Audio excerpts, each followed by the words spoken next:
कांग्रेस ने आज एक बड़ी प्रेस कॉन्फ्रेंस की है और इसमें पुलवामा को लेकर जो जम्मू कश्मीर के पूर्व राज्यपाल सत्यपाल मलिक का बयान सामने आया है। कई बड़े सवाल उन्होंने उठाए हैं। इस वक्त कांग्रेस मीडिया विभाग के हेड इस वक्त प्रवक्ता हमारे साथ हैं पवन खेड़ा जी। आपने भी बड़े सवाल उठाए हैं, लेकिन क्या ये सवाल सबूत की मांग कर रही हैं पुलवामा की? एक बार फिर से ये सवाल अब प्रधानमंत्री से जवाब की मांग कर रहे हैं।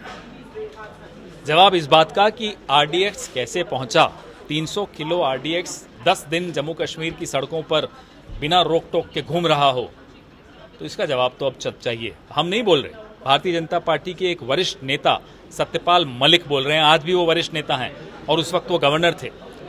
दूसरा सवाल उठता है कि 5 विमान चाहिए थे सीआरपीएफ के जवानों को, क्यों नहीं वो विमान मुहैया कराए गए।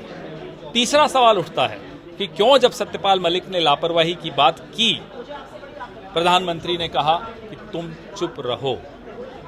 ये कोई और चीज है। ये प्रधानमंत्री के शब्द सत्यपाल मलिक ने बताए हैं। तो बताएं प्रधानमंत्री जी, क्यों चुप रहे गवर्नर? क्यों गवर्नर का मुंह बंद करा जा रहा था? क्यों उनको कहा गया कोई और चीज है? क्या चीज है वो? लेकिन इससे पहले जब भी कांग्रेस ने पुलवामा को लेकर सवाल उठाए तो कांग्रेस पर यह हमला हुआ कि वो सबूत मांग रही है आतंकी हमले की। इस बार क्या बदलाव है? इन आरोपों में क्या बदलाव है? सबूत आतंकी हमले का नहीं मांगा था। आप गलत शब्द इस्तेमाल कर रहे हैं। हमने हमेशा यही सवाल उठाए थे, आरडीएक्स कैसे पहुंचा, क्यों नहीं उनको विमान मुहैया कराए गए। हमारे सवाल हमेशा ये थे। आप कई मुद्दों को जोड़कर फिर पूछ रहे हैं, कभी कोई आतंकी हमले का नहीं सबूत। कहा तो यही गया कि कांग्रेस ये सवाल उठाती है और इसीलिए सवाल उठाती है। बीजेपी ने कई बार कहा कि अपने ही नेता, उनके अपने नेता सवाल उठा रहे हैं। अब उनका मुंह बंद कराइए, अब कहिए उन्हें चुप रहें। तो सत्यपाल मलिक के इस खुलासे के बाद जब वो ये बात कहते हैं, अब आपके पास क्या ऑप्शन है इस लड़ाई को आगे बढ़ाने का?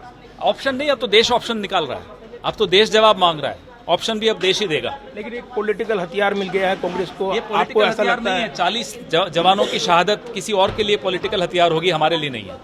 हमारे लिए ये एक हृदय विदारक आतंकी घटना है जिसकी जिम्मेदारी तय होनी चाहिए कि क्या इंटेलिजेंस फेलियर था, क्यों नहीं आपने विमान दिए, कैसे आरडीएक्स घूम रहा था, क्यों गवर्नर को चुप रहने की सलाह दी गई।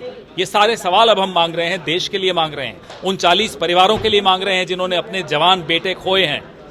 यानी कांग्रेस साफ कह रही है ये सबूत मांगने वाली बात नहीं है, बल्कि जो घटना हुई, आतंकी घटना हुई, उसके पीछे जो लापरवाही हुई, सत्यपाल मलिक ने जो सवाल उठाए हैं उनके जवाब मिलने चाहिए। और इसीलिए इन सवालों को नए सिरे से मांगते हुए कांग्रेस हमलावर है और जवाब मांग रही है, केंद्र सरकार को घेर रही है।